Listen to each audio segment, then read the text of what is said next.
Nous allons démarrer le cours. Bezrat Hashem. Donc, cette semaine, c'est Parashat Va'etchanan. Nous sommes le jeudi 14 Av, 5782, 11 août 2022. Le sujet que nous allons traiter, Bezrat Hashem, sera le feu de la prière, la force, la puissance de la tfila. David HaMelech alav shalom dit dans le psaume 109, L'amnatseach le David, Mizmor, un Mizmor, un chant pour David, Elohe Teilati, le Dieu de ma louange, Al Teherash, je t'en supplie, ne te tais pas. Lorsque tu entends ma requête, ne te tais pas. Lorsque tu entends la critique que les ennemis expriment à mon égard, ne te tais pas.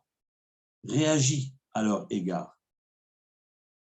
Dit le pasouk ensuite, Ki pi racha ou pi mirma, car la bouche d'un racha, ou pi mirma, et la bouche d'un mirma, c'est ruse, alay patru, pataru. Les Rechaïm ont ouvert leur bouche pour me critiquer. Dibro iti leshon shaker. Les méchants, les mauvais ont parlé envers moi du sheker, du mensonge. J'ai encore un pasouk. Dibro vedivre sin'a sevavuni. Des paroles de haine m'ont entouré. Vailachamuni chinam. Et ils m'ont déclaré la guerre en vain, pour rien. Évidemment, David HaMelech ici parle de sa détresse, de son tsar, du mal que lui ont fait tous ceux qui l'entouraient, tous ceux qui le combattaient. Regardez ce qu'il conclut, David HaMelech. Tachat ahavati, à la place de mon amour, de mon affection que moi j'ai pour eux, yistenoni, ils cherchent à me faire du mal. Va'ani tefilla, et moi, prière. Donc là, je vous ai lu textuellement les paroles de David HaMelech. Dans la dernière phrase, David HaMelech dit Va'ani tefila, et moi, prière. Il y a de cela peut-être une dizaine d'années ou une quinzaine d'années, j'avais entendu du grand rabbin de Genève, Rav Safran alav shalom. Il avait posé une question sur ce verset de Tehillim. Il avait demandé, mais David HaMelech est en train d'implorer Hachem et de lui dire, écoute ma prière. Mais comment s'exprime-t-il? David HaMelech dit, Va'ani tefila, et moi, prière. Mais c'est une expression un peu ambiguë. Il fallait dire, Va'ani mitpalel elecha, et moi, je prie vers toi, Hachem. Écoute ma requête, écoute ma tefila. Pourquoi David HaMelech dit Va'ani tefila, et moi, prière? Que veut dire cette tournure? Que signifie cette tournure de dire Va'ani tefila, et moi, prière?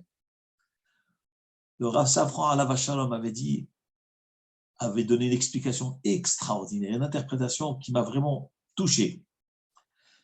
Il y a ce qu'on appelle l'homme, il y a ce qu'on appelle l'homme qui prie. Donc nous sommes des humains, nous sommes des bénis d'Israël, nous prions Hachem. Ani mitpalel, moi je prie Hachem. Donc il y a l'homme, il y a le sujet, il y a le verbe, l'homme qui prie. Lorsque David HaMelech priait Hachem, le sujet et le verbe n'en faisaient que un.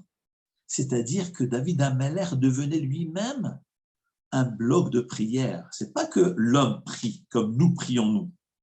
Il avait atteint un tel degré d'attachement à Hachem qu'il devenait lui-même une prière. Et c'est ce qu'il dit dans ce verset.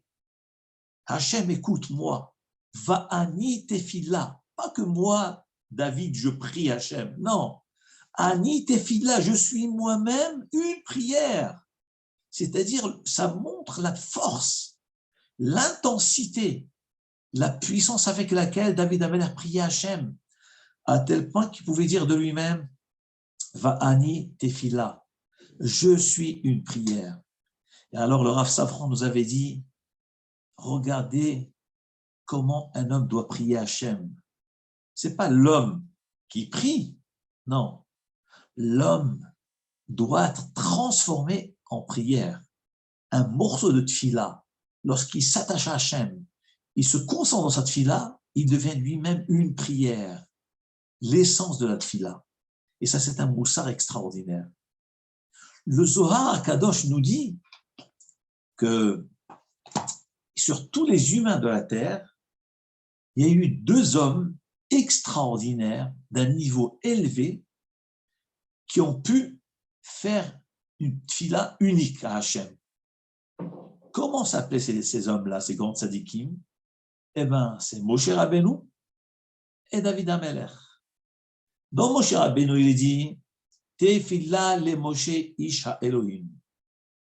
Une prière, les Moshe, pour Moshe Rabbeinu, Ish HaElohim, l'homme de Hachem.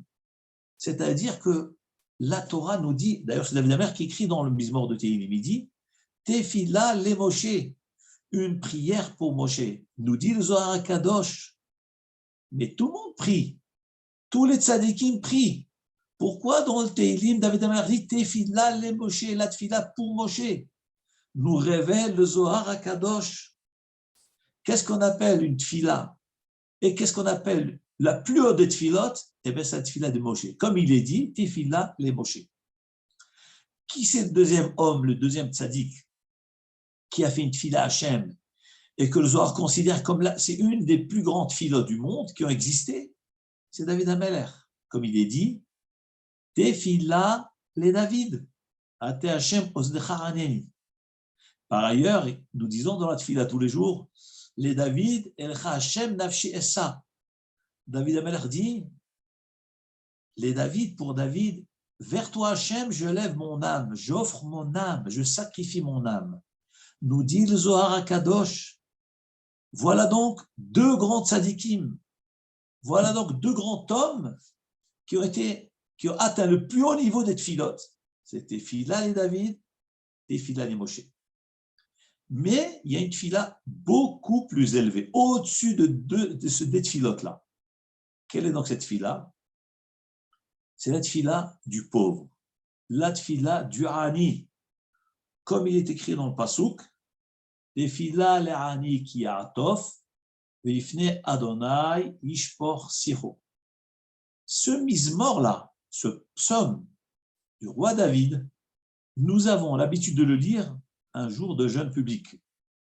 Tous les jeûnes publics, nous lisons Shaharit, après la tefila de Shaharit, à la place de Tefila de David, nous lisons Tefila le'ani ki ya'atof, une tefila pour un pauvre.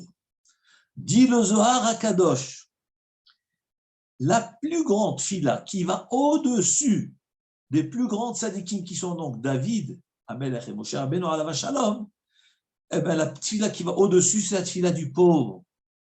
Comme il est écrit, Tefila le'ani ki ya'atof. D'où le Zohar HaKadosh a vu, ou il a tiré cet enseignement, que la tefila du pauvre est au-delà de tefila de Moshe Rabbeinu et au-delà de la tefila de David HaMelech. Il dit, ben, venons, analysons les termes de ce verset, de ce psaume-là. Qu'est-ce qu'il est dit dans le verset? Tefila le'ani, une prière pour le pauvre, qui ya'atof. V'ifnei Hashem ispor sicho. Alors la traduction simple, que veut dire ya'atof? Moi j'ai toujours compris ya'atof, c'est s'envelopper. Parce qu'un misérable, un pauvre, un endeuillé qui est brisé, lui se vêtit d'un habit, se cache sous son habit pour prier, pour implorer Hachem, pour pleurer, verser ses larmes. Et alors le roi David dit, Tefila le'ani ki ya'atof, une tefila pour le pauvre qui s'enveloppe d'habit. Demande le Zohar HaKadosh, mais ce n'est pas comme ça qu'il fallait dire. Si véritablement le verset de Tehillim, le roi David voulait nous enseigner de quelle façon était habillé ce pauvre, il fallait dire Tefila le'ani ki ta'atef, une prière du pauvre qui ta'atef lorsqu'il se vêtit, lorsqu'il s'enveloppe, pas qu'il y a atof. Et d'ailleurs, lorsque nous faisons la bracha sur le talit, le matin, nous disons Li'atef betzitzit, se vêtir, s'envelopper d'un tzitzit. Mais on ne dit pas la'atof betzitzit. Or, là, dans le Mizmor, nous disons Tefila le'ani ki ya'atof. Donc, il fallait dire ki yita'atef. Le Zohar Kadosh explique. Il nous dit sachez que dans ce terme de ki ya'atof est caché le grand mystère et le grand secret de la tefila du pauvre. Nous dit le Zohar, quelle différence y a-t-il entre l'ita'atef ou l'atof? Alors, l'ita'atef veut dire se vêtir soi-même, on subit l'action. Donc, le pasuk, si la Torah, le Mizmor, voulait nous dire que c'est le pauvre qui s'enveloppe, on aurait dû dire tefila le'ani ki ita'atef, il se vêtit lui-même, il subit l'action. Mais le Mizmor ne dit pas. Le Mizmor dit tefila le'ani ki ya'atof. Ya'atof veut dire vêtir quelqu'un d'autre. Donc, l'ita'atef veut dire se vêtir, mais ya'atof veut dire vêtir quelqu'un d'autre, habiller quelqu'un d'autre. Nous dit alors le Zohar Kadosh. Qu'est-ce que ça signifie? Tefila le'ani, la prière du pauvre, qui ya'atof lorsqu'il va vêtir. Mais il va vêtir qui? Nous dit le Zohar. C'est pas le pauvre qui vêtit les autres parce qu'il n'a même pas de quoi s'habiller lui-même. Mais c'est Hachem qui vêtit les autres. Qu'est-ce que ça a à faire avec la tefila du pauvre? Nous dit le Zohar Kadosh, tefila le'ani. Lorsque le pauvre prie Hachem, qui ya'atof, à ce moment-là, Hakadosh Baruch Hu vêtit les autres, dans le sens où il bloque, vêtir veut dire envelopper les autres, bloquer les autres, bloquer la prière des autres. Mais pourquoi Hachem a bloqué la prière des autres? Nous dit le Zohar Kadosh, lorsque l'humanité prie, lorsque les Am Israël prient, lorsque les tzadikim prient, et vous savez, la tfila, lorsqu'elle est exprimée, après elle monte vers le haut, Hakadosh Baruch Hu ne laisse passer aucune prière, c'est-à-dire il enveloppe les prières de l'humanité, il bloque la prière des tzadikim pour d'abord donner la priorité à la tfila du pauvre. Revenons maintenant au Zohar HaKadosh. Dit le Zohar HaKadosh, tefila le'ani, la prière du pauvre. Qui atof, ça donne une conséquence que Hachem il bloque, il enveloppe la prière des autres afin que la prière du Hani passe en priorité. Vedifne Hachem ishpor sicho. Et devant Hachem, il va verser sa parole, son cœur. Nous dit alors le Zohar HaKadosh, nous voyons de là que HaKadosh Baruch Hu cherche la prière du Hani, cherche la prière de l'homme qui est brisé, qui est bas devant Hachem, qui est humble devant Hachem. Et cette fille-là, elle passe avant toutes les tfilotes, même avant la tfila des tzadikim, et même avant la tfila des plus grands, qui sont Moshe et David HaMelech. Nous voyons de cela ce que nous révèle le Zohar Kadosh, comment doit être faite une tfila, dans quel état d'esprit. On peut être un grand Talmid Chacham, on peut être un Gaon Atzum, on peut être le roi d'Israël, le roi David, on peut être le sauveur du peuple juif, Moshe Rabbeinu. Nous dit le Zohar Kadosh, la tfila du pauvre, elle passe avant. Pourquoi? Parce qu'il a le cœur brisé. Le cœur brisé. C'est un homme humble. Et d'ailleurs, le Zohar HaKadosh rajoute que David HaMelech, en découvrant cette force qu'a le pauvre, cette puissance qu'a la prière d'un misérable, il s'est dit, moi aussi, je vais prier Hachem de la même manière. Où est-ce que nous voyons que David HaMelech a essayé d'imiter le pauvre? Eh bien, regardez, nous disons dans la tfila, tous les matins, Tefila de David, prière pour David, Hate Adonai oznecha aneni, tends ton oreille et écoute-moi, ki ani ve'evion ani, car je suis un pauvre et un misérable. Nous voyons de ce psaume que nous lisons tous les jours, tous les matins, après la Hamida, que David Ameler s'exprime et dit Hachem, David, prière pour David, Hate Adonai Oznecha Aneni. Hachem, tends ton oreille et réponds-moi. Pourquoi? Ki ani ve'evion ani. Car je suis un pauvre et un misérable. Nous dit le Zohar Kadosh que David Amelach lui-même a compris ce grand secret et lui-même, roi d'Israël, il s'est constitué comme un pauvre parce qu'il savait qu'en étant roi d'Israël, c'est pas parce qu'on est roi que la tefila va être acceptée. C'est parce qu'on est un pauvre misérable qui est faible, qui est fragile, qui est vulnérable. C'est comme ça qu'Hachem accepte la tefila.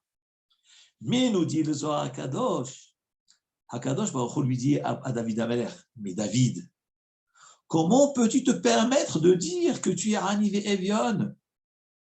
Et ça c'est faux. Tu n'es pas Ani ve'evion.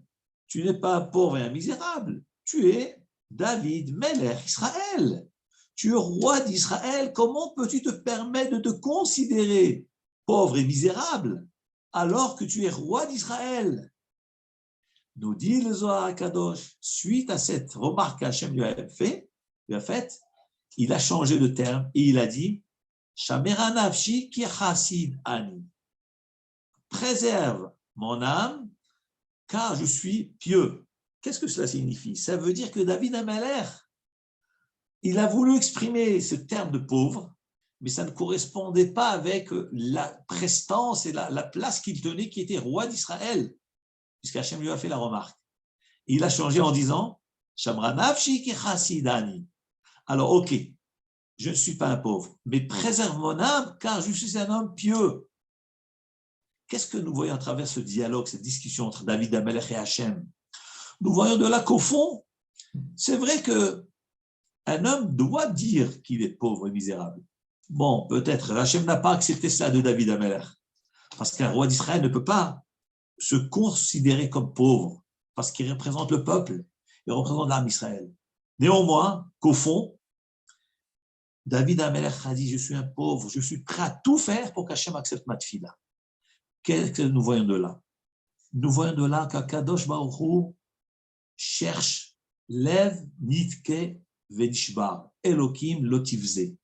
Hachem cherche un cœur brisé, Nitke, un cœur qui est frappé.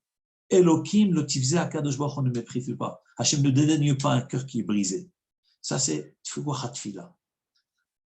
Mamash, on voit que, d'ailleurs, le terme Tfila, le mot tfila, que nous appelons prière, c'est vrai que ça nous rappelle les tfilin. Tfila, les tfilin de la tête s'appellent tfila shel rosh ou tfila shel yad. La tfila de la tête et la tfila du bras. Et les deux s'appellent tefilin au pluriel. Mais d'où vient ce terme tefila? Qu'est-ce que ça veut dire tefila? Pourquoi les tfilin s'appellent tfilin? Vous allez me dire, au pluriel, c'est parce que c'est deux. Tfilin de la tête, tfilin du bras. Tefila shel yad, tfila shel rosh. Mais quel est le lien qui est entre les tefilin qui s'appellent tefila et la prière que nous prions? Et pourquoi la prière s'appelle tefila? Il m'a semblé dire, et je pense que c'est vrai, le mot tefila, ça vient du mot tafel. Tafel et ikar. Et ikar, c'est une chose essentielle, et tafel, c'est une chose secondaire. Quel rapport entre la notion de secondaire et prière? Eh bien justement, c'est tout ce que nous avons dit jusque-là. C'est que tout le rôle, la finalité de la tefila, c'est qu'un homme devient secondaire. Il s'annule l'abnégation totale, l'abnégation absolue devant le maître du monde. C'est ça, tefila. Va'ani tefilati lecha Adonai ed ratson. Tous les Shabbats, nous disons, Va'ani et moi.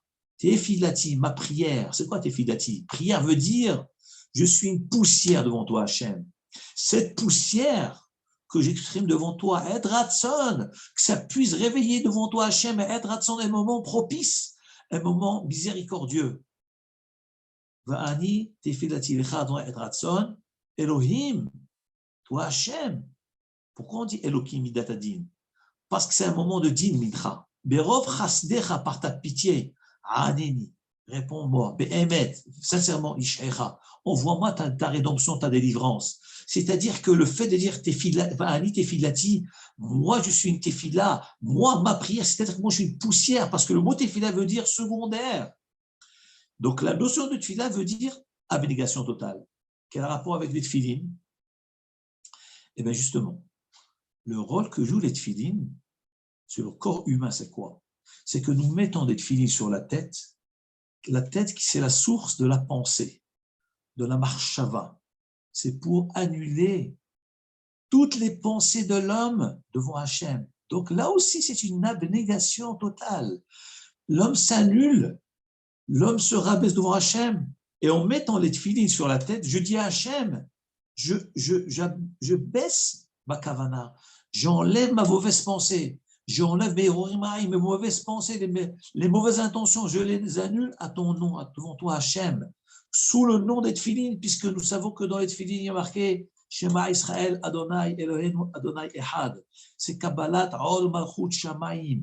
J'accepte sur moi le joug de la royauté d'Hachem. Et par le fait de mettre les tefilines sur moi, comme il y a marqué dans le Pasuk, Vera'u kol amei haaretz, et toutes les nations de la terre verront, Kishem Hachem nikra alecha, que le nom de Hachem est sur toi, Viareu mimeka, ils te craindront. Donc le fait de mettre les tefilines sur le front, sur le cerveau, qui est le roi du corps, qui dirige le corps, c'est pour ainsi dire, Hachem, j'annule, je nettoie toutes mes mauvaises pensées et je les annule devant toi Hachem. Donc là aussi, c'est une notion de tefila shel rosh, c'est une annulation, je rends secondaire mes pensées. Et le primaire et l'essentiel, c'est la kavana de Hachem. Pourquoi nous mettons les tefilines sur le bras gauche? Parce que en mettant les tefilines sur ce bras-là, je colle mon bras à mon cœur, et donc les tefilines se retrouvent sur le cœur pour dire à Hachem, j'annule toutes mes ta'avot, toutes mes passions, toutes mes envies corporelles, je les annule à toi Hachem. Donc encore une fois, l'abnégation, la tefila shel yad, l'annulation tafel, un homme doit s'annuler devant Hachem. Et donc, ça, tefila shel yad, tefila shel rosh. Et justement, la tefila de l'Aramida, c'est cette notion-là. C'est la notion d'être nul devant Hachem. Je m'efface devant Hachem. Nous voyons autre chose. La Mishnah dans Pirkei Avot nous dit, Uksheata mitpalel, lorsque tu pries devant Hachem, ne considère pas ta prière comme quelque chose d'essentiel, comme quelque chose d'obligatoire. Évidemment, la tefila, c'est essentiel, mais dans le sens de vouloir se débarrasser de tes obligations. Ne considère pas ta tefila, ta prière, comme quelque chose, comme une obligation, une soumission, une charge, et tu veux t'en débarrasser le plus vite possible. Et là, rachamim v'tachanunim lifnei hamakom. Ta tefila doit être rachamim v'tachanunim, de la pitié devant Hachem et des supplications devant Hachem. Parce que, évidemment, nous avons des contraintes, nous avons des obligations. Mais il y a deux façons d'assumer son obligation, sa tâche. Ou bien c'est une charge, donc je veux vite m'en débarrasser. Ou bien non, au contraire, c'est une fierté, c'est une chance qu'Akadosh Baruch Hu nous a donnée.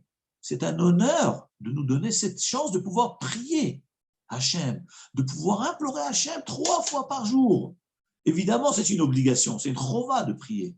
D'après le Ramban, c'est une mitzvah de Horaïta, c'est une mitzvah de la Torah de prier tous les jours. Donc c'est une contrainte. Mais la contrainte, on peut l'avoir de deux manières. Ou bien c'est contraignant, c'est une charge, ça me dérange. Allez, bon, j'ai pas le choix, je vais la faire. Ou bien, au contraire, mais c'est une charge extraordinaire. Je suis l'aimé du roi. Je suis l'enfant du roi, je suis le prince. Hachem n'a pas donné cette charge à quiconque, il me l'a donnée à moi. Parce que je suis son enfant, je suis son fils unique, je suis son prince. Et donc, c'est un kavod, c'est une noblesse. C'est une noblesse. Et bien, nous dit la Mishnah dans Pirkei Avot, lorsque tu imites Palel devant Akadosh Baruch Hu, ne considère pas ta tefila comme keva, comme une charge. au point de vouloir s'en débarrasser. Pas du tout. Rachamim vetachanunim lifnei hamakom. C'est des rachamim, c'est de la pitié, des supplications devant Hachem Itbarach. Mais quelle sroute, quelle simcha de prier Hachem. C'est un cadeau unique. Vous savez ce que c'est une tefila, prier Hachem, parler au roi. Vous savez que la klala que le Nachash a eu, le Nachash a été maudit par Akadosh Baruch Hu, du fait qu'il a fait trébucher Adam Arishon, en lui faisant consommer à lui et à Chava le fruit de Etz Hadat. Et alors, nous dit la Torah, Akadosh Baruch Hu a puni Adam, il a puni Chava, d'où la mort de l'humanité. Après 120 ans, l'homme doit mourir. Akadosh Baruch Hu a puni la terre, parce que la terre aussi a désobéi, comme nous voyons que la terre devait faire sortir des arbres dont le tronc aussi était consommable. Et on voit que les arbres de nos jours, le tronc n'est pas consommable. Donc il y a eu une désobéissance aussi au niveau de la terre. Donc la Torah dit la terre te donnera des ronces et des pics. Donc l'homme a été maudit, la femme a été maudite, la terre a été maudite et le Nachash a été maudit. Le serpent qui est la cause de tout a été aussi maudit. Quelle a été sa malédiction? Afar tochal kolemechayecha. D'abord, tu vas ramper sur la terre. Hachem lui a coupé les pieds. Il avait des pieds, le Nachash avant. Le serpent avait des pieds. Hachem lui a coupé les pieds. Et il lui a dit, tu vas être rampeur, tu vas ramper sur la terre. Et deuxième chose, Afar tochal kolemechayecha. Tu mangeras de la poussière de la terre toute ta vie. Les Chachamim demandent, mais en quoi c'est une malédiction de manger la terre toute sa vie? Mais c'est une bracha. Mais la terre, on en trouve de partout. Un homme, pour vivre, il doit faire des distances, il doit voyager pour gagner sa vie, un gagne-pain, nourrir sa famille. Le Nachash, là où il se trouve, il a tout ce qu'il faut. Alors, comme il y a marqué dans le Pasuk, Afar, Tocha, tu mangeras de la terre toute ta vie, mais la terre, il y en a de partout. Nous disait Chachamim, le Midrash rapporte un machal. À quoi cela ressemble? Ça ressemble à un enfant qui a fauté envers son père, d'ailleurs comme Adam Arishon. Qu'est-ce que le roi a fait? Il a dit à son fils, écoute mon fils, comme tu as fauté, je vais t'envoyer sur une île, j'ai un château sur une île lointaine, tu auras de quoi boire, quoi manger toute ta vie, et tu resteras là-bas. Alors le fils n'a pas compris au début. Donc les gardes du roi ont accompagné le fils sur cette île, dans ce palais, et donc dans ce palais, il y avait tout ce qu'il avait besoin, tout ce dont le fils avait besoin. Et puis le fils, il ne voyait pas la punition que son père lui avait infligée. Quelque temps après, le fils se rend compte, tiens, mais j'ai envie de parler à mon papa, moi. L'enfant a compris, à ce moment-là, la punition. C'est que la punition n'était pas un manque de nourriture, pas du tout. Il avait tout ce dont il avait besoin. La punition était de lui couper le contact avec son père. Ça, c'était la punition. Alors le fils, un jour, il dit au serviteur, j'en supplie, dites à mon père qu'il me manque, je voudrais lui parler, je voudrais le voir. Nous dit le Midrash, justement, ça c'était la punition du Nachash. Afar tochal, c'est vrai que la terre, la poussière de la terre, tu mangeras, on trouve la terre de partout. Mais le fait de le couper de son créateur, qu'il n'ait plus besoin de lui demander des choses, c'est la plus grande malédiction qu'on puisse donner à quelqu'un, à une créature. Et c'était ça justement.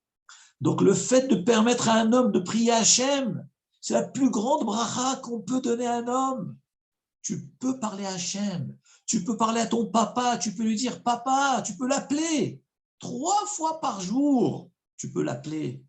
Et c'est un papa qui connaît tous tes sentiments, il connaît ta détresse, il connaît ta douleur, plus que ton père biologique. Nos parents, ils connaissent quoi? Ce qu'ils voient à l'apparence, mais ils ne savent pas ce qui se passe à l'intérieur. Nous avons un papa qui connaît tout, tous les détails, même des choses que je ne peux pas exprimer. Mon Père du ciel, il les connaît, il les ressent, il est avec moi. Et à travers la tfila, je peux verser mes larmes devant lui.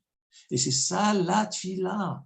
Tfila, le'ani ki atof, la tfila du misérable. Vifne Hashem, il verse ses larmes devant Hashem. Vous allez me dire, mais quel rapport avec la paracha de cette semaine? Eh bien, prenons la paracha. Va'et Hanan el Adonai. Nous dit la Torah. Va'et Hanan el Adonai. David Moshe Rabbeinu dit, et j'ai supplié Hachem. Ba'et Haï, ce moment-là. Quel moment? Ici, la Torah nous parle du moment où Israël était à la frontière, devant le Yardin, devant le Jourdain. Il s'apprêtait donc à traverser pour rentrer en terre d'Israël, en terre promise. Et nous savons bien qu'Akadosh Baruch Hu avait décrété que Moshe Rabbeinu ne puisse pas entrer en terre sainte. Bon, pourquoi? On avait expliqué, le Midrash nous explique. Une des raisons, c'est parce que Moshe Rabbeinu a causé un chilul Hashem, une profanation du nom de Hashem, en frappant le rocher. Les Israël avaient besoin d'eau. Moshe Rabbeinu était censé parler au rocher, mais au lieu de frapper, au lieu de parler, il a frappé le rocher. Et Akadosh Baruch Hu a considéré cela comme une profanation du nom de Hashem. Les Chachamim expliquent en quoi c'est une profanation, parce que les gens qui étaient faibles, en Emouna, en la foi de Hashem, eux avaient lieu d'interpréter cet acte en disant qu'en réalité, ce n'est pas un acte miraculeux, ce n'est pas de Hashem que ça vient, que le fait que un rocher donne de l'eau, c'est la force du coup que Moshe Rabbeinu a donné à ce rocher. Donc ça amoindrit la émouna du juif simple. Si Moshe Rabbeinu avait parlé au rocher et n'avait pas frappé le rocher aurait donné ses eaux, le peuple juif aurait pris une émouna, une leçon de foi extraordinaire. Comment un rocher qui est dur, qui a priori n'a pas de libre arbitre, n'a pas de conscience, n'a pas de vie, et quand même il n'a pas d'oreille, et quand même il obéit à l'ordre divin. Nous qui sommes des humains, nous qui avons une conscience, nous qui avons un savoir, nous qui avons des oreilles, nous qui avons un devoir à l'égard du Créateur, à plus forte raison que nous devons obéir aux mitzvot de Hachem. Ça veut dire que le peuple juif aurait tiré une leçon extraordinaire du rocher. Si déjà un rocher qui ne vit pas a priori, qui n'a pas de conscience, qui n'entend pas, qui ne ressent rien, est capable d'obéir et d'entendre, à plus forte raison, nous. Eh bien, Akadosh Baruch Hu a considéré cet acte-là, de la part de Moshe Rabbeinu, comme un acte grave, de Chilul Hashem, parce que ça a, quelque part, réduit la émouna du peuple juif. Et c'est pour cela qu'Hachem lui a donné cette punition grave, qui est de ne pas rentrer en terre sainte. Et maintenant, dans cette paracha de Vaïtranan, Moshe Rabbeinu implore Hachem. Mais avec quelle intensité, mais avec quelle force, mais quelle puissance, à tel point que le Midrash nous dit Va et Hanan el Adonai, j'ai supplié Hachem, nous dit le Midrash Rabbah, que le nombre numérique des lettres de Va et Hanan est celui de 115. Lorsqu'on compte les lettres de Va et Hanan, Gemataria 515. 515. Nous dit le Midrash Rabbah que Moshe Rabbeinu a fait 515 prières pour que Hachem le laisse rentrer en terre sainte et qu'il annule ce décret-là de l'interdiction de pénétrer en terre sainte. Et d'ailleurs, c'est pour ça que c'est marqué Va être Hanan el Hachem. Parce que, d'où le Midrash à cela? Le Midrash nous dit, c'est parce que la Torah peut dire tout simplement Va être Palel el Hachem. J'ai prié Hachem, le terme habituel de la prière. J'ai prié Hachem. Va être Saak el Hachem. J'ai crié envers Hachem. Pourquoi il y a marqué Va être Hanan? Nous dit le Midrash, eh bien, Va être Hanan, la Torah veut nous révéler le nombre de prières que Moshe Rabbeinu a fait. 515 qui sont le nombre correspondant à Va être Hanan. 515. Mais pourquoi Moshe Rabbeinu s'est tellement acharné? Nous dit le Midrash. Hachem a dit non. Pourquoi tu t'acharnes? Parce que Moshe Rabbeinu savait très bien que la Torah qui a été donnée à Israël, l'accomplissement de mitzvot, eh bien, essentiellement, c'est où? Ce n'est pas en France, ni en Suisse, ni aux États-Unis. C'est en Terre Sainte. Cette Torah, elle correspond à la Terre Sainte. C'est-à-dire que là, on devait atteindre une jonction de plusieurs éléments. Israël, Eretz Israël, donc Am Israël, Eretz Israël, Torah Israël et Hachem. 4 éléments. Vous savez ce que ça veut dire? Eretz Israël, la terre sainte, Am Israël, le peuple d'Israël, et Torah Israël, la Torah d'Israël, et tous unis avec Adonai Eloheinu, Adonai Echad. Vous imaginez ce que ça veut dire? La concentration de toutes ces divergences, toutes ces forces en un seul point central qui s'appelle Eretz HaKodesh. Et donc Moshe Rabbeinu a dit, mais Hachem, mais toute cette sortie du peuple juif de Mitzrayim, ce don de Torah, toutes ces péripéties qu'on a passées dans le désert, toutes ces réparations de Neshamot qu'on a pu réparer, pourquoi faire tout cela? C'est pour pouvoir atteindre la sommité qui est la Terre Sainte, et pour pouvoir accomplir la Torah, les Tarei Mitzvot, et pour être unis avec toi, Hachem, et avec Israël, avec Jérusalem, et avec le Beth Amikdash, tous ensemble. Et maintenant, tu veux me priver de cette finalité, puisque c'est la finalité de tout. C'est Eretz HaKodesh. C'est pour ça que Moshe Rabbeinu a insisté. Il s'est acharné. Et d'ailleurs, Moshe Rabbeinu savait très bien qu'il y avait le décret. Mais Moshe Rabbeinu savait aussi que ce que les Chachamim nous ont enseigné, Afidlu Herev Hadda, même si une épée tranchante, Munnahat Ad Savaro Shel Adam, est posée sur le cou d'un homme, sur son cou, Alimna Ad Sumo Min Harachamim, il ne doit pas s'abstenir de prier. Moshe Rabbeinu savait cela, c'est marqué dans la Gemara. Moshe Rabbeinu connaissait toute la Torah Kula, puisque c'est lui-même qui nous l'a donné, cette Torah. Il l'a amené de Har Sinaï. Et dans la Torah, dans la Gemara, il est marqué, même si une épée, Herev Hada, une épée tranchante, il n'y a aucune chance d'échapper. Et cette épée est posée, pas sur un bras, non, ça va sur le cou de l'homme. Donc, c'est-à-dire que cet homme, à coup sûr, il va mourir. C'est fini, il n'y a plus rien à faire. Nous dit la Gemara, il ne doit pas se retenir de la pitié de Hachem. Il doit continuer à prier Hachem. Il y a un autre enseignement de l'Agma où c'est marqué il ne doit pas se décourager des malheurs, se désespérer. Mais d'où Moshe Rabbeinu connaît cela? Vous allez me dire de la Torah. C'est vrai, de la Torah. Et c'est lui-même qui a mis la Torah. Mais plus que ça, Moshe Rabbeinu lui-même a subi cela. Puisque vous connaissez un peu le Midrash, ce qu'il nous raconte sur la vie de Moshe, sur la jeunesse de Moshe Rabbeinu. Moshe Rabbeinu étant jeune, il a été donc, d'abord en étant bébé, nourrisson, a été récupéré par la fille du pharaon, par Bitsia Bat Paro, qui a vu donc cette fameuse boîte qui flottait sur le Nil. Elle l'a récupéré, elle a dit c'est un enfant juif, je vais l'élever. Elle l'a élevé. Mais Bitsia vivait où?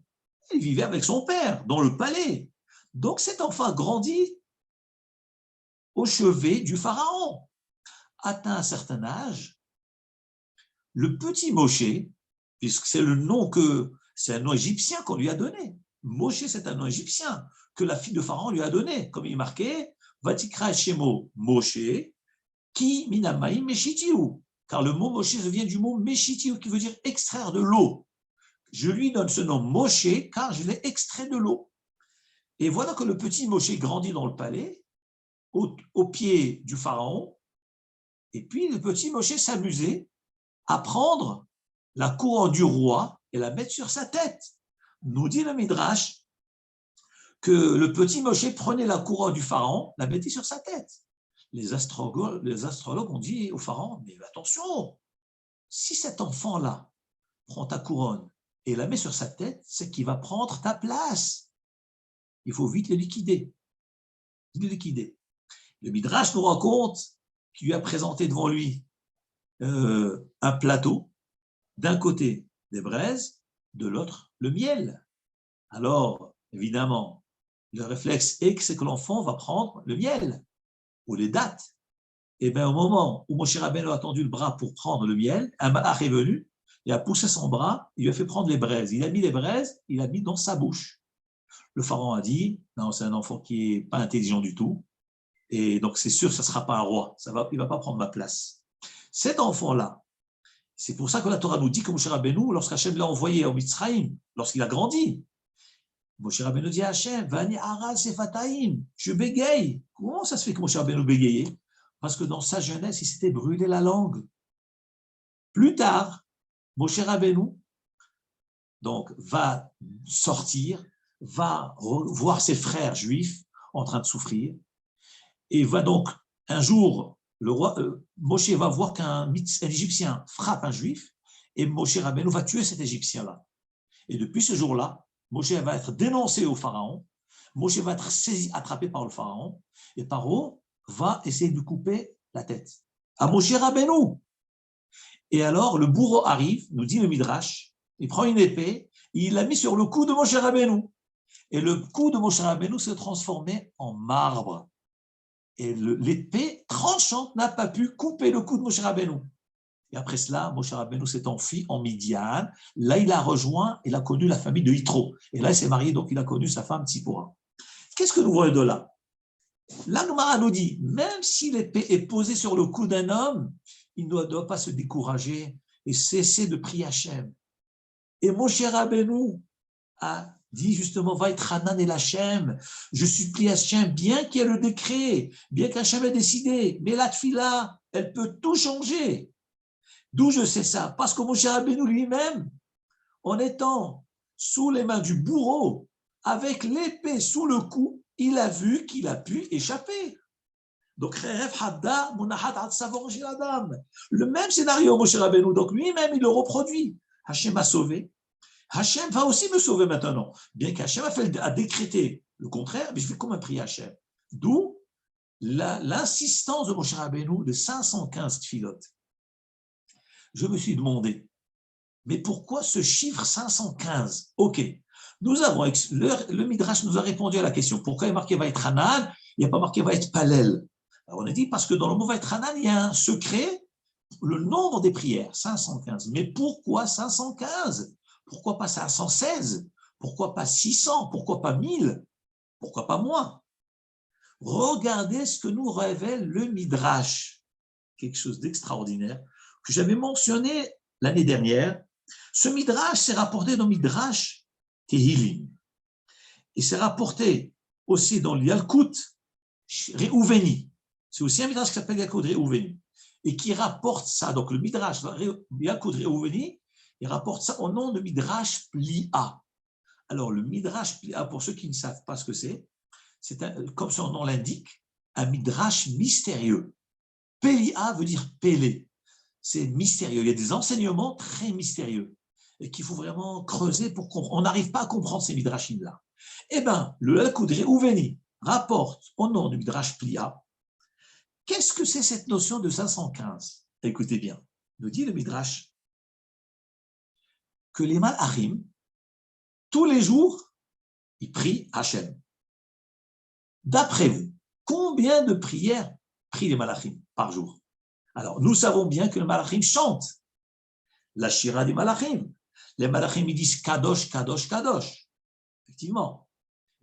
Donc, ça, c'est Kadosh comme nous connaissons. Nous faisons la tefila tous les jours, on dit Kadosh, Kadosh, Kadosh. C'est marqué dans les Nevi'im, dans les Cheskel, etc. Dans Yermi, dans Ishaya, que les Malachim, ils disent Kadosh, Kadosh, 3 fois. Donc, ils prient Hachem. Nous savons que les Malachim aussi, ils chantent. Où est-ce que nous voyons cela? Eh bien, dans Yaakov Avinu. Le matin, lorsque Yaakov avait eu le combat avec l'ange de Esav, alors Yaakov a gagné le combat, mais il l'a saisi à l'ange de Esav, il n'a pas voulu le libérer. Le jour se lève, l'ange dit à Yaakov, laisse-moi partir, car le jour s'est levé, c'est l'aurore, laisse-moi partir. Et Rachid dit, pourquoi, quel rapport? Le jour se lève, parce que c'est le moment de chanter à Hachem. Et alors le malach, il dit à Yaakov Avinu, mon moment de chanter est arrivé. Et pas seulement parce que c'est le jour qui se lève, parce que le malach, il a une seule mission. Une fois qu'il a chanté, il disparaît. Et sa mission est arrivée justement ce jour-là, où il était en combat avec Yaakov, Avinu alav shalom. Il dit, laisse-moi partir. Donc nous voyons que le malachim, il chante. Nous dit alors le Midrash Plia, les malachim, évidemment le chant. C'est quoi chanter? C'est prier. C'est prière, c'est une forme de chant. 515 filotes font les malachim tous les jours. 515. Où est-ce que le Midrash a tiré cela? Où est-ce qu'il a trouvé cela que les malachim font 515 filotes? Parce qu'il est marqué dans le Navi, dans Yecheskel, Veraglehem regel yeshara. Lorsque le malach Yecheskel ben Bouzi a eu la vision sur le fleuve Kévar, il voit donc une vision du ciel qui s'éclaire, qui s'illumine, il voit le 30 divin, il voit les anges, mais il voit aussi la structure de l'ange. Et il dit la chose suivante, Viraglehem, et leurs pieds, Regel Yeshara, était un pied droit. Et attendez, les propos du navire, on ne les comprend pas. Au départ, il parle de pieds au pluriel, Viraglehem, leurs pieds au pluriel, les pieds de chaque ange, Regel Yeshara est un pied. Mais je ne comprends pas, c'est des pieds ou c'est un pied? Leur pied était un pied droit. Nous disent les Chachamim, alayhim shalom, que les malachim ont deux pieds, mais en réalité, ils ont les pieds joints. Et lorsqu'on voit leurs pieds, c'est un seul pied. C'est deux pieds joints. D'où la jonction de nos pieds dans nos amidot, dans les prières de tous les jours. Pourquoi nous devons joindre les pieds, coller les pieds? Parce que nous devons ressembler aux malachim du ciel. Et aux malachim du ciel, ils ont les Regel et Shara, ils ont un pied droit. Donc nous aussi, nous avons les pieds joints comme un seul pied. Mais pourquoi joindre les pieds? Nous dit le Midrash quelque chose d'extraordinaire. Les malachim n'ont pas d'articulation dans leurs jambes. Regel Yeshara, leur pied était un pied droit. Ils n'ont pas d'articulation. Pourquoi? Parce que les malachim, ils ne s'assoient jamais. Les humains s'installent sur une chaise. Heureusement, parce que nous avons des articulations dans les jambes. Il y a l'articulation le col du fémur, il y a l'articulation au niveau des jambes. Donc on peut s'asseoir, mais les malachim ne s'assoient pas devant Hachem. Ils sont debout parce qu'ils n'ont pas d'articulation. Et alors, ils ont un pied Yeshara. Nous dit le Midrash, les lettres Yeshara, qui veut dire droit, les pieds droits, c'est les lettres Shira. C'est ça la Shira des Malachim. Raglehem, Regel Yeshara. Lorsque les anges sont devant Hachem, ils sont debout. Ils n'ont pas d'autre position que d'être debout, parce qu'ils ne peuvent pas s'asseoir, les Malachim. Ils s'appellent Amdim, et Amdim Ma'ele. Ils sont debout, mais Yeshara veut dire Shira, exactement les mêmes lettres. Et le nombre numérique du mot Yeshara, qui correspond à Shira, est égal à 515. C'est-à-dire, ils font une Shira, les Malachim. Ils sont debout, ils font la Shira. Et la Shira, c'est combien? C'est 515 tfilotes. Et il dit le Midrash, donc Midrash Plia, rapporté dans le Midrash, dans le Yalkut et Reuveni, que les Malachim, ils chantent 515. Et Moshe Rabbeinu a dit, va être Hanan el Hashem, j'implore Hashem, les 515 prières.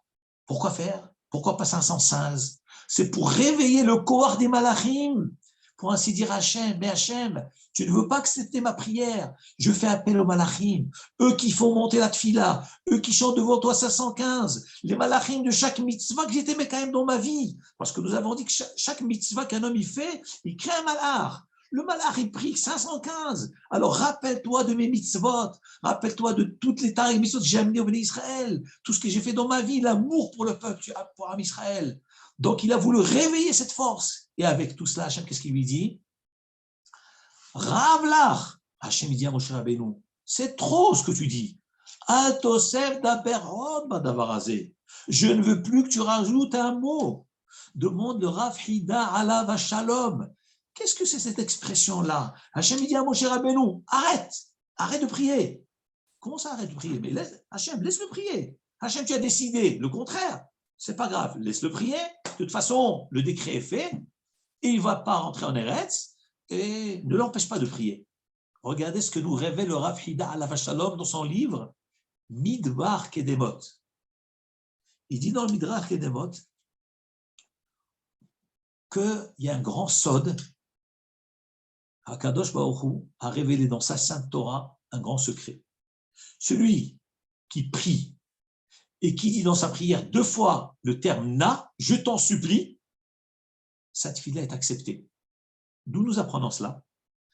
Parce que Myriam, la sœur de Moshe Rabbeinu, lorsqu'elle avait critiqué, entre guillemets, son frère Moshe, en disant, toi Moshe Rabbeinu, tu n'es pas comme tous les prophètes, tu t'éloignes de ta femme, tu la laisses, et les autres prophètes, ils restent mariés avec leur femme, et toi, tu as carrément quitté ta femme. Donc, elle l'a critiqué. Alors que Moshe Rabbeinu était un avis spécial, c'est particulier. parce qu'il parlait tout le temps avec Hachem. Et Hachem lui en a voulu. Et il l'a puni par la lèpre. Et Moshe Rabbeinu, par sa modestie, a prié pour sa sœur. Et qu'est-ce qu'il dit dans sa prière? Elle na refana la. Je t'en supplie, Hachem, refana, je t'en supplie, guéris-la. Donc, Moshe Rabbeinu a dit 2 fois na. Elle na refana la. D'où la tradition que nous avons, nous, lorsqu'on fait une bracha de guérison pour un malade, dans la semaine ou le Shabbat, nous disons Ana, Ana, Fanala, Ana, Fanala. On répète. Pourquoi il faut répéter? Hachem comprend bien, tu as dit une fois, ça y est. Nous, carrément, on dit 3 fois. C'est Sfaradim 3 fois. Ana, Elna, Fanala. Mais le mot na, 2 fois. Ana, Elna. Donc, en répétant 2 fois na, la tfila est acceptée. Regardez ce que la Torah nous révèle. Il dit Rav Hida alav shalom. Il dit, Moshe Rabbeinu a dit, à la suite de ce passouk, et je voudrais passer, je t'en supplie, voir cette terre-là. Donc, Moshe Rabbeinu a dit une fois na. Hachem, lorsqu'il a vu que Moshe Rabbeinu a dit na, il a eu peur qu'il répète une 2e fois na comme il a fait pour Myriam. Et que là-bas, Hachem, il a pardonné, il a guéri Myriam. Alors Hachem lui dit, Rav lach, c'est trop. Altosef daber, ne rajoute pas un mot. Qu'est-ce qu'on rajoutait? Ne rajoute pas un 2e na. Voilà ce qu'il lui a dit Hachem. Parce qu'Hachem, il savait que s'il allait répéter un 2e na, il aurait accepté cette fille-là. Bon, nous allons arrêter là, c'est la fin du cours. Si vous avez des questions à poser, avec grand plaisir, je vous écoute. Très bien. Donc, Be'ezrat Hachem, je vous souhaite de passer un bon Shabbat, être tous en bonne santé, que Hachem nous aide à faire des bonnes filotes, à être humble devant Hachem, moi en premier, et avec beaucoup d'humilité, et que Be'ezrat Hachem puisse très bientôt nous envoyer Melech HaMashiach, Binyan Beit HaMikdash, et être tous réunis ensemble avec Moshe Rabbeinu à notre tête, comme dit le Zohar Kadosh. Que Melech HaMashiach, c'est un Shabbat de Moshe Rabbeinu qui va revenir. Et à ce moment-là, on sera tous ensemble. Amen ve Amen. Shabbat Shalom.